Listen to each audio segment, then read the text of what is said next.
하나님 말씀은 마가복음 5장 35절에서 43절입니다.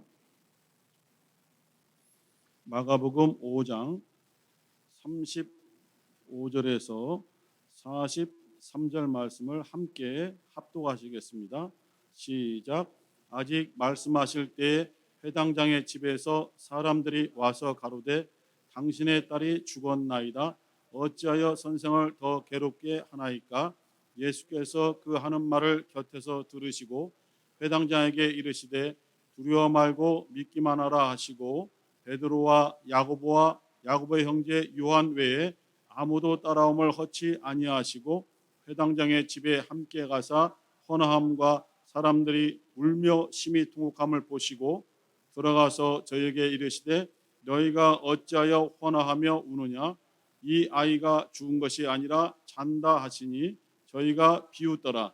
예수께서 저희를 다 내어 보내신 후에 아이의 부모와 또 자기와 함께한 자들을 데리시고 아이 있는 곳에 들어가사 그 아이의 손을 잡고 가라사대 달리다 꿈 하시니 번역하면 그 소녀야 내가 내게 말하노니 일어나라 하심이라. 소녀가 곧 일어나서 걸으니 나이 12살이라.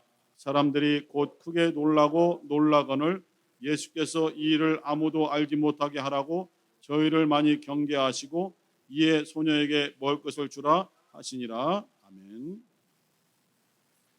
야이루의 딸과 달리다 꿈이라는 제목으로 말씀을 나누겠습니다. 점점 글씨가 잘 안 보여요. 돋보기 뜬 건데도 이게 거리나 초점 안 맞으면 잘 안 보여요. 그래서 큰일 났어요.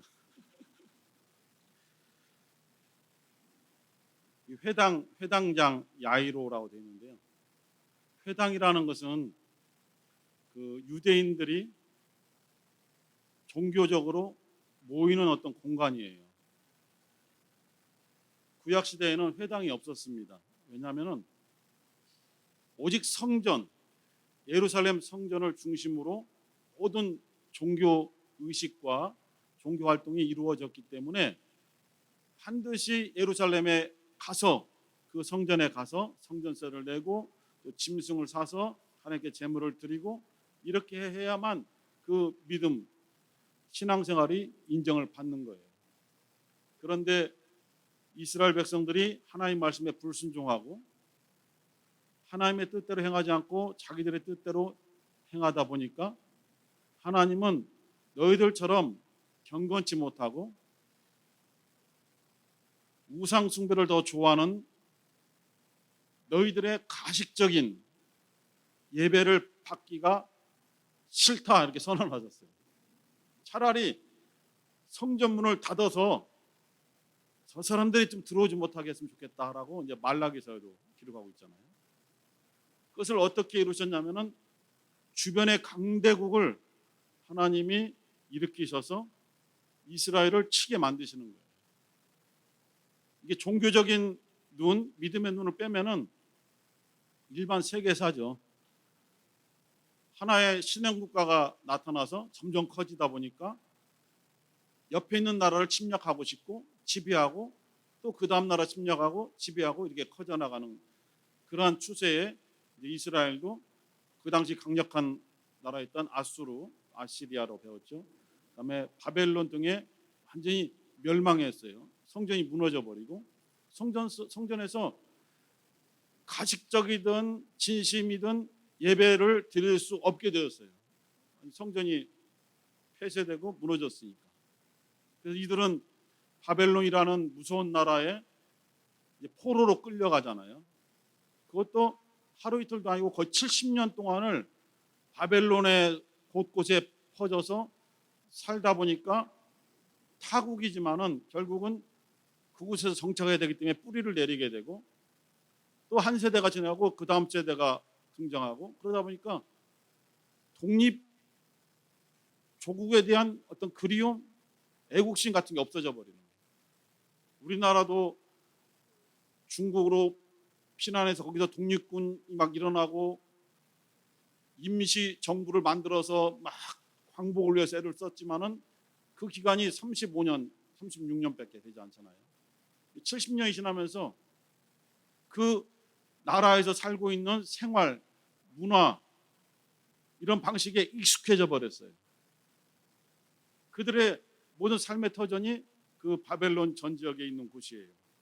그런데 그래도 믿음 있는 사람들에 의해서 자신들에게 그들의 이제 유일신인 여호와 하나님에 대해서 가르치고 하나님을 잊지 말아야 된다, 안식일을 지켜야 된다는데 성전에 갈 수가 없잖아요. 이스라엘에 갈 수 없으니까 우리끼리 모여서라도 율법서를 낭독하면서 기도하자 해서 모이게 된 장소가 회당이라는 곳이죠. 그래서 처음에는 일반 백성의 집에서 모이다가 어느 정도 재력이 모아지면은 건물을 얻고 또는 건축해서 회당이라는 그런 공간을 만들어서 그곳에서 예배를 드리게 된 것이죠. 그 회당을 관리하는 사람들을 이제 회당장이라고 하는 거죠. 그러면서 예수님 시대까지 이제 회당 제도가 계속 이어지고 이 회당이 결국은 교회당으로 바뀌어서 오늘날 기독교가 되는 거예요. 지금도 현재도 이스라엘 사람들은 회당이라는 곳이 있죠. 그런데 거기서 이렇게 파생되어 나와서 생겨난 것이 회당에서 드렸던 예배가 기독교 예배로 이렇게 딱 변천되는 그런 역사가 있어요. 회당장들은 일반 유대인들보다도 믿음이 더 깊죠. 그걸 관리하고 항상 기도하고 사람들이 오면 모이는 곳에서 여러 가지를 또 준비해야 되고 하는데 그 회당장 중에서 야이로라고 하는 회당장이 있었는데 정확한 기록은 여기에 써 있지 않지만은 유대인들에게 상당히 좀 신뢰를 얻고 믿음이 좋았던 유대인 회당장이었던 것 같아요. 그런데 그에게 12살 된 딸이 있어요. 그러니까 회당장 야이로의 나이도 아주 많지는 않은 거잖아요. 12살 딸이니까 30대 중후반, 40대 이 정도밖에 되지 않죠. 젊은 거죠. 그런데 이 딸이 거의 죽어가고 있다라고 표현했어요. 22절에 보면은 5장 22절, 23절 두 절 읽겠습니다. 5장 22절, 23절 시작. 회당장 중 하나인 야이로라 하는 이가 와서 예수를 보고 발 아래 엎드려 많이 간구하여 가로되 내 어린 딸이 죽게 되었사오니 오셔서 그 위에 손을 얹으사 그로 구원을 얻어 살게 하소서 하거늘. 야이로가 예수를 찾아왔어요. 찾아왔는데 그냥 찾아와서 좀 도와달라는 것이 아니라 바로 예수님의 발 아래 무릎을 꿇었어요. 엎드렸어요. 이거는 유대인들은 하나님 이외에 무릎을 잘 꿇지는 않잖아요. 그런데 이 행동을 보고 이 야이로의 그 심정이 어떠했는가를 알 수가 있는 거죠. 자기 딸을 살리는데 부끄러운 것이 어디 있어요? 자기 어린 딸을 살리고자 하는데 자기 체면이 어디 있어요? 그 사람이 내 행동을 보고 도와줘서 내 딸이 건강을 찾는다면은 그것을 안 할 부모가 어디 있겠어요? 이 회당장 야이로가 유대인들 중에서도 지위가 높은 회당장의 위치에 있지만은 예수께 와서 그냥 무릎을 꿇고 발 아래 엎드려서 많이 간구했다. 그냥 도와주세요, 도와주세요 하라. 예수께서 바로 응답해 주신 것이 아니라 기다리는 거죠. 이가 간절한 마음으로 많이 간구하여 가로되 이렇게 쓰여 있는 곳이 별로 없는 것 같아요. 간구하여는 돼 있지만은 많이 간구했다. 굉장한 열심으로 죽기 살기죠. 방법이 예수 이외에 다른 것이 있으면은 여기서 대충 하다가 다른 곳에 가서 또 대충 해야지 이것이 아니고 이곳이 아니면은 예수님이 아니면은 도저히 응답을 어떤 답을 찾을 수 없기 때문에 많이 간구해서 기도했는데 구체적인 기도의 내용이 이래요. 오셔서 우리 집에 신방 오셔서 그 죽어가는 어린 딸 위에 손을 얹으시고 안수해 주시고 그로 구원을 얻어 살게 하소서. 구원이라는 단어가 잘 모를 때는 영혼의 구원인가? 요한복음 8장에도 가늠한 여인에게 말하기를 너는 이제 구원을 얻었다. 그래서 잘 몰랐을 때에는 다 영혼의 구원. 아니 예수님이 십자가에 못 박혀 피 흘려 죽으시기 전에 구원이라는 단어가 나올까 했는데 여기에서는 이제 병에서의 구원을 뜻하는 거예요. 병에서의 자유함 이런 것을 이제 구원이란 말로 한 것이죠. 그래서 예수께서 이 회당장의 태도, 마음의 중심, 정말 예수를 의지하는지 다른 여러 가지 대안 중에서 하나로 예수를 골랐는지 아니면 예수만이 정답입니다라고 매달렸는지를 아시기 때문에 이 회당장의 기도를 받으셨어요. 같이 가자 하고 가고 있는 중에 사건이 있어요. 우리가 앞에 읽진 않았지만은 지금 그 야이로의 기도를 듣고 같이 집으로 가는 도중에 한 사건이 벌어지잖아요. 어떤 여자를 만나게 됩니다. 사람들이 예수가 가는 곳마다 엄청 따라다니는 거예요. 어제 뉴스 봤어요? 뉴욕에서 폭동 일어난 거. 그 흑인 어떤 유명한 용어 잘 모르지만 인플루언서라고 합니다. 생방 라이브를 뉴욕 어떤 도시에서 하기로 했어요. 뉴욕 길거리에서 하면서 생방송 중에 플레이스테이션 5 얼마 좋은 건지 모르겠지만 플레이스테이션 5를 공짜로 주겠다. 그리고 더 많은 것이 준비되어 있다라고 하니까 그 소식을 듣고 막 몰려드는 거예요. 몰려들고 이 사람 차가 들어오는데 사람들이 막 그 차에 올라타갖고 날 달라고 막 하니까 차에서 내리지도 못하고 도망가 버렸어요. 그 1000여 명이 넘잖아요. 그러니까 상품을 준다는 사람이 도망가 버리니까 화가 나갖고 옆에 있는 차를 깨부시고 의자 집어던지고 막 해갖고 결국은 한두 명인가 죽고 여러 명이 부상당하는 이런 일이 일어났거든요. 그런 사람들에게도 사람들이 모여드는데 예수님의 소식을 들은 유대인 가는 곳마다 막 모여드니까 빨리 갈 수가 없는 거예요. 움직이려고 해도 제자들이 막 길을 비켜도 갈 수가 없는 거예요. 하도 부딪혀서. 왜냐하면 나도 좀 도와주세요. 나도 좀 도와주세요. 서로 자기를 도와달라고 하는데 주님께서 그냥 지나가시는 이유는 뭐냐면은 그 사람들의 마음속에 야이로와 같은 진정성이 없는 거예요. 다른 데서도 도움받을 수 있는데 예수님께 한번 찔러보자 이런 식으로 막 몰려들어서 이적 좀 보여주세요. 이적 한번 보여봐요. 자기 그리스도라며 좀 보여주세요. 이런 식으로 막 몰려드는 거예요. 그중에 12해를 12년 동안을 혈루증, 피가 마르지 않는 병이잖아요. 접근을 못하는 거예요. 그래서 손을 넣어서 그 사람들 사이로 손을 넣어서 오늘 찬양하고 똑같지는 않지만은 주님의 옷자락을 만졌어요. 만지는 순간에 그 혈루병이 일어났던 근원에까지 그 예수님의 능력이 들어가서 딱 근원을 제거하니까 말라서 그냥 병을 나았거든요. 예수님과 이 여인과의 대화를 하는데 옆에 누가 있어요? 야이로가 있는 거예요. 놀라운 이적이죠. 불치병을 고쳤으니까 야이로는 전혀 관심이 없어. 지금 내 딸이 죽게 생겼다 이거예요. 내 딸이 지금 죽어가고 있으니까 너희들 좀 방해 좀 하지 마. 빨리 가셔야 돼. 빨리 가셔야 되는 데는 하는데 여기서 지체되었어요. 결국은 여인하고 대화하고 막 하는 말에 지체돼서 결국 어떻게 됐어요? 하는 도중에 딸이 죽었다 이것입니다. 근데 요한복음 11장에 보면은 나사로 사건이 나와요. 나사로와 마르다 마리아 이 세 남매가 정확한 기록이 없지만은 주님과 친분이 있었던 것으로 보여져요. 그래서 사람을 보내서 선생님이 사랑하시는 자가 죽게 되었나이다. 지금 병들어서 곧 죽게 됐으니까 빨리 와서 나사로를 좀 살려주세요라고 했는데 주님께서는 바로 움직이지를 않았었어요. 왜냐하면 그곳에서 주님이 계획하시고 진행하시던 일이 있어요. 사역이 있어요. 그런데 나사로 집에서는 급하죠. 주님 왜 자꾸 다른 일을 하십니까? 지금 내가 급하니까 이 일을 해결해 주십시오. 이거를 지금 전 세계 기독교인들이 외치고 있는 거예요. 다른 사람 기도하지 마시고 내가 급합니다. 내 기도 들어달라고 지금 현재 살아있는 기독교인들이 지금 전 세계에서 기도하고 있다 이것입니다. 어떤 걸 먼저 해야 됩니까? 어떤 일을 먼저 주님께서 일을 하셔야 됩니까?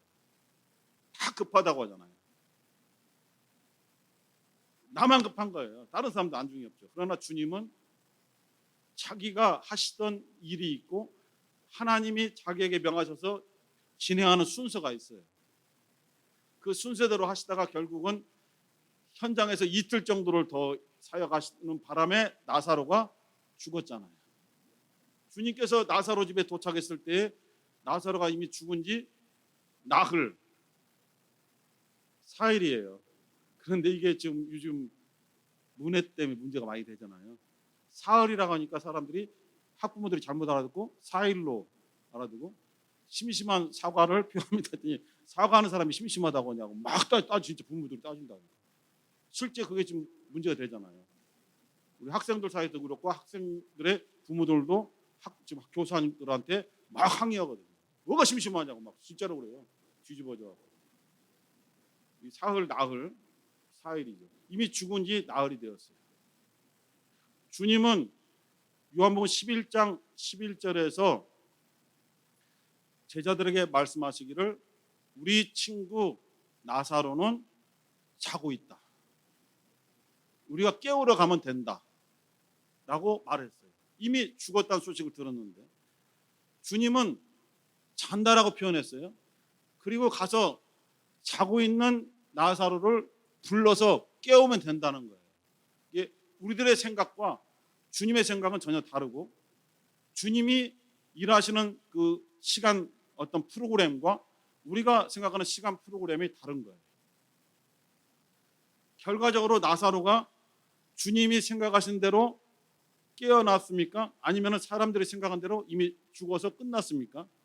결과적으로는 주님이 깨우셨잖아요. 어떻게 깨웠어요?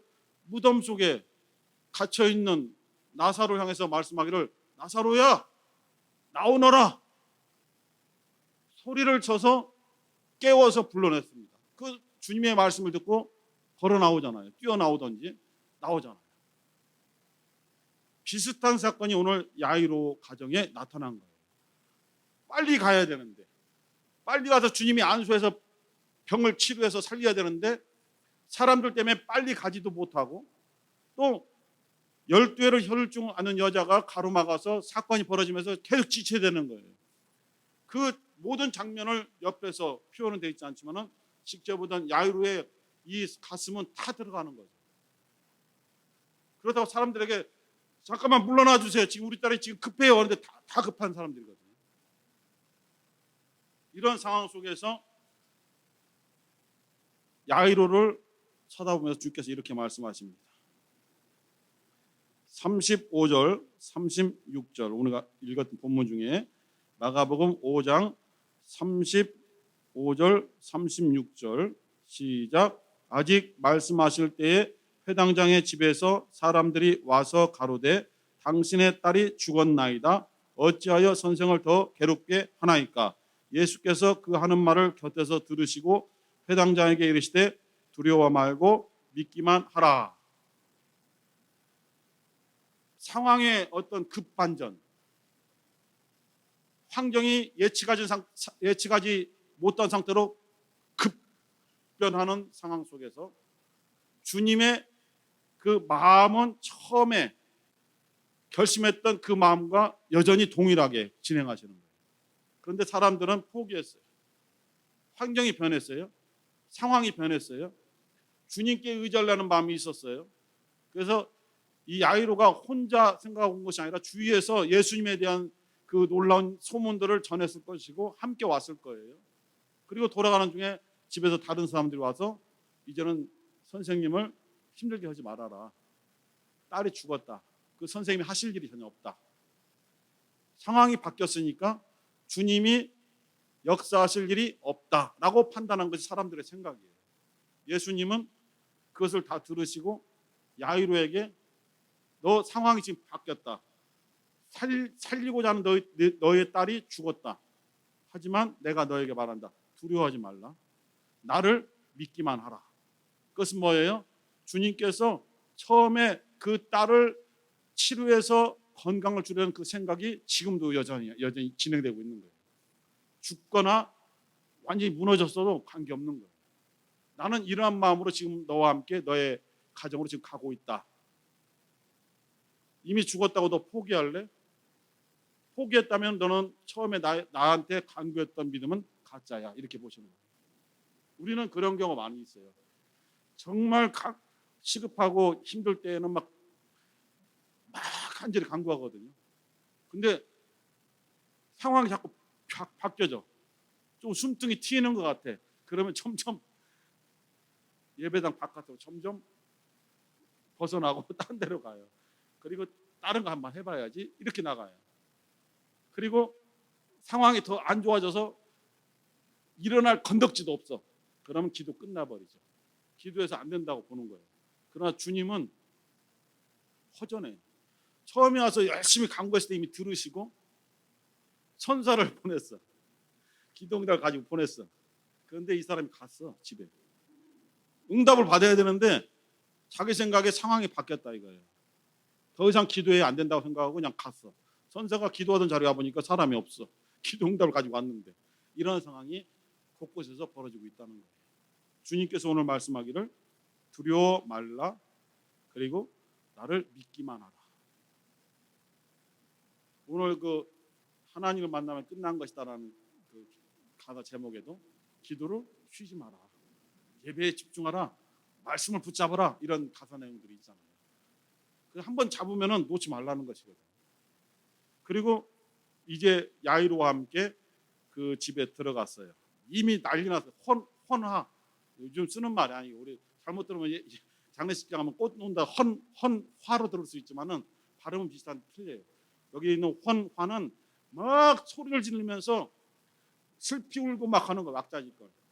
이 당시에도 전문 곡하는 사람도 있었대요. 곡.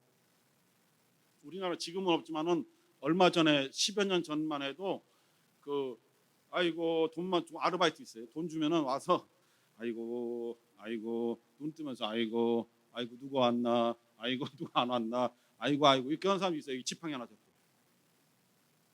그리고 그런 사람도 있고, 제가 오래전에 시골에 장례를 갔는데 완전히 유기식으로 하는 거죠. 이게 어떤 지방마다 다르지만은 한쪽 어깨는 완전히 밑으로 해서 묶고 한쪽 어깨만 해요. 왜? 불효자는 옷을 다 입으면 안 된다는 거예요. 한쪽만 넣은 거예요. 한쪽 여기다 묶어놓고 막 자기들끼리 막 어머니가 돌아가셨는데 즐거운가 봐. 막 그 상주들끼리 막 재밌게 놀고 막 핫도 찍으러다가 우리가 딱 들어니까 딱 이런 지팡이 딱 깃다가 갑자기 아이고 우리는 아이컴입니다. 아이고가 아니라 아이컴. 나는 왔네지. 아이고 눈물도 안 흘리고 슬프지도 않아요.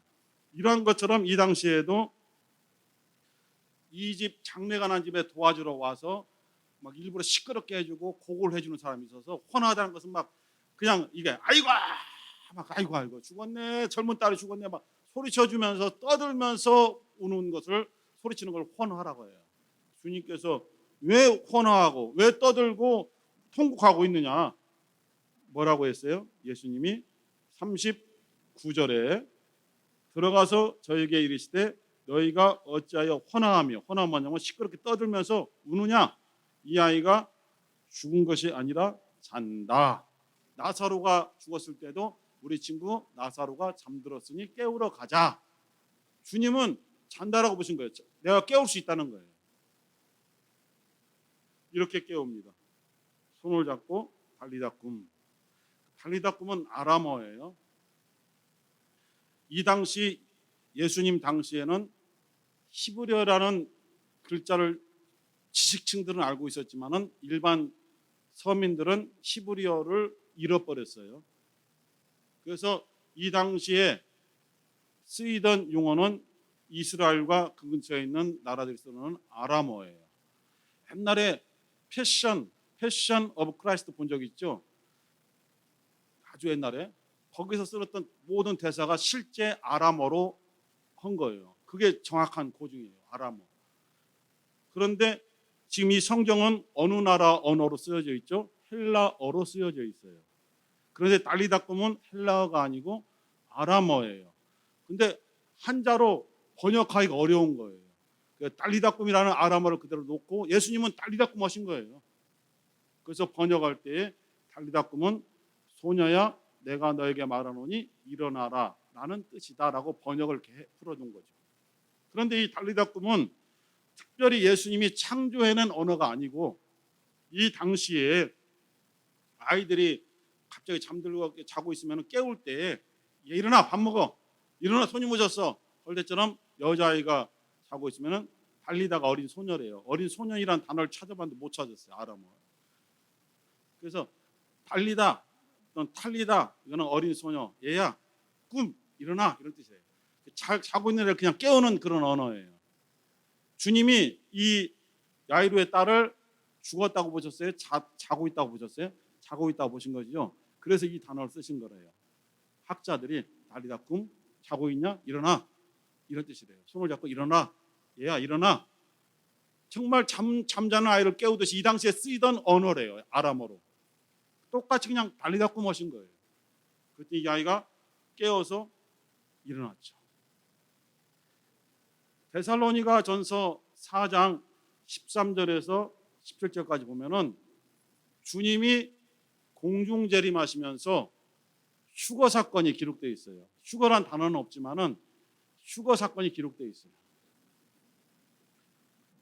살아있는 자들이 순식간에 부활해서 올라가고 또 이미 죽은 자들이 주님 오실 때 그 나팔 소리를 듣고 깨어서 나가죠. 근데 이 성경에 기록되어 있기를 예수 안에서 자는 자들이 깨어난다라고 표현되어 있어요. 주님을 믿고 죽은 사람들에 대해서 성경은 주님 안에서, 예수 안에서 자고 있는 것이다 라고 표현했어요. 깨우면 된다는 거예요. 그래서 우리가 주님의 여러 가지 것을 정말 믿고 의지하지만은 정말 믿는 것은 주님의 부활의 능력이거든요.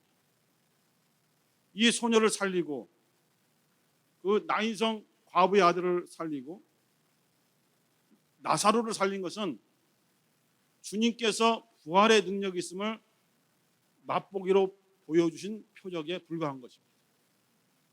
주님을 믿고 끝까지 신뢰하면서 예수 안에서 자는 자들은 주님이 공중 재림하실 때에 그 깨우는 우리를, 자고 있는 우리를 깨우는 나팔 소리, 주님의 호령과 일어나라.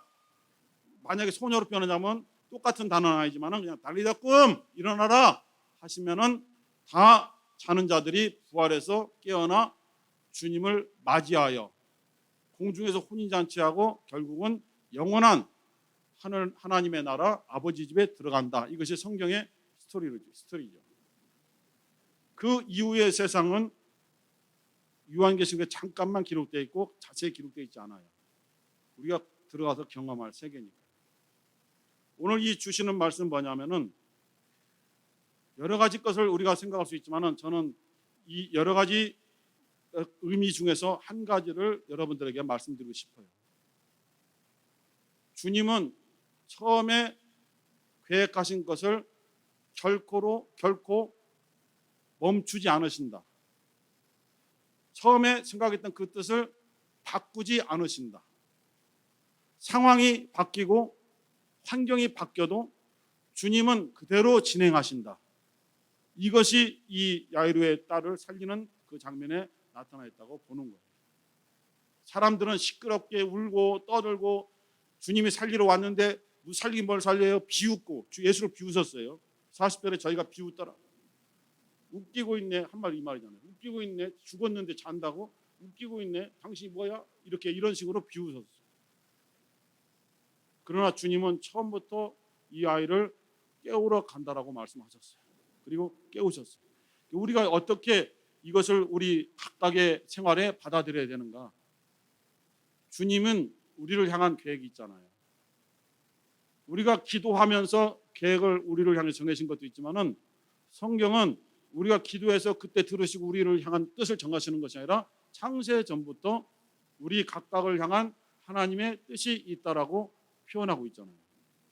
그래서 그 뜻이 우리의 환경이 변해도 우리가 성장하고 우리가 학교에 다니고 취업하고 결혼하고 환경이 변해도 주님의 뜻은 우리를 향한 주님의 마음은 결코 바뀌지 않는다는 것, 결코 멈추지 않는다는 것, 반드시 그대로 진행돼서 우리를 향한 창세전에 계획했던 계획, 좋은 계획이죠. 축복을 이루어 주신다는 것.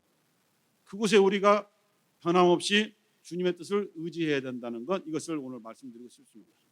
오늘 기도하시면서 하나님 아버지, 오늘 회당장 야이로의 딸을 살리실 때 주님께서는 처음부터 이 아이는 자고 있다, 내가 깨우러 가겠다라는 생각을 가지고 움직였고, 가는 도중에 그 12회를 혈중 앓는 여인 때문에 시간이 지체되고 그래서 환경이 변해서 그 딸이 죽었지만, 그래도 주님은 그대로 처음부터 정했던 뜻을 진행하셔서 이렇게 뜻을 이루셨습니다. 우리 또한 주님의 그 변함없는 뜻을 의지하며 변덕스럽지 않게 주님의 마음에 합당한 믿음으로 살아갈 수 있도록 도와주소서. 우리 주여 한번 부르시고 기도하겠습니다. 주여.